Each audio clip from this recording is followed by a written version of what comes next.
Miarabantsika tsirairay avindray amin'ity alakamisy maraina fa 7 volana febroary fifaliana ao an-trano ihany koa ny miarabantsika isan-tokantrano miarabanao izay mbola andray ny fahasoavan'ny tompo amin'ity anio ity ary mirary ny soa dia ny ahafahanao mitsakatrany amin'izao fanarahanao ny tompo izao.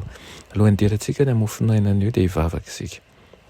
I Andriamanitra tsara izan-danitra mbola velom-pisaorana anao izay satria avy aminao ny fitahiana rehetra ny mbola maheto anay an'io dia noho ny fahasoavanao sy ny fitiavanao ka te hisaotranao manokana izay ny amin'izany. Misaotranao ihany koa amin'ireo ankohonanay izay manodidina anay, eny fa na dia tsy tanteraka ary izy ireo dia mbola fifaliana ao anay ny manana azy.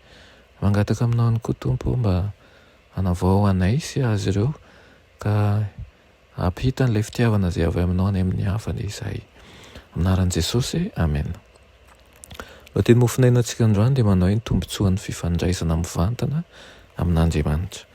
Nalaina aminao Apokalipsy 1:20 dia ny 2:20 manao hoe: ary tsy nahita tempoly teo aho fa ny tompo-Andriamanitra dia ny tsotoa sy ny zanak'ondry no tempoliny. Amen. Manana tombontsoa mifandray mivantana amin'ny ray sy ny zanaka ny vahoakan'Andriamanitra. Hoy ny Koritianina 1:17 manao hoe: fa ankehitriny isika mizaha ao amin'ny fitaratra ka tsy mahita marina. Mijery ny endrik'Andriamanitra toy ny amin'ny fitaratra isika ao amin'ny asan'ny zavaboary sy ny fifandraisana amin'ny olombelona, fa raha tsy izay kosa dia efa nahatsitava aminy ka tsy hisy anarotsarona amin'ny fijerintsika. Hijoro eo anatrehantsika hibanjina ny voninahitsy ny endriny.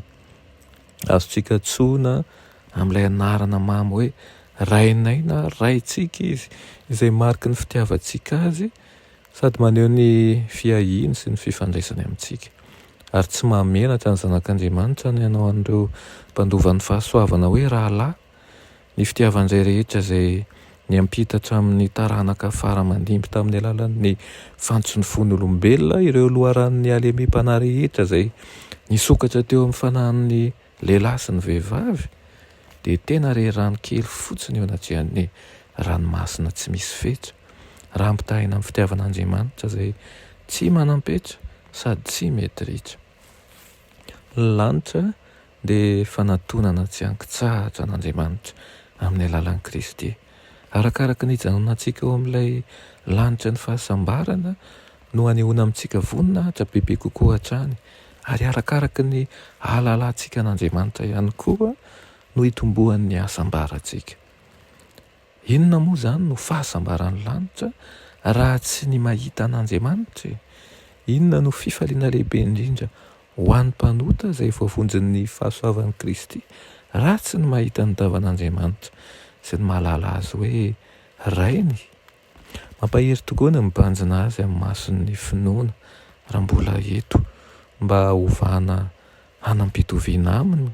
Ko mainka hanao ahoana izany ahita azy mivantana izany ka tsisy anarotsarona, tsisy anaelingelina intsony ny fijerintsika fa tena ahita an'ilay raintsika, ilay namorona antsika, ilay niantso antsika ho zanany ary ilay tsy manavakavaka olona mihitsy.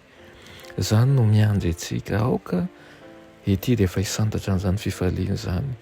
Aoka tsy mba ho kivy ny mpanaradian'i Kristy fa fifaliana lehibe ny tokony iainantsika mandrakariva, ka tokony hanavao mandrakariva ny fifandraisana amintsika. Tokony ho faly isika rehefa mivavaka, tokony ho mientanentana mihitsy rehefa ho avy indray ny fotoam-pivoriana ny fivavahana iresahana aminy.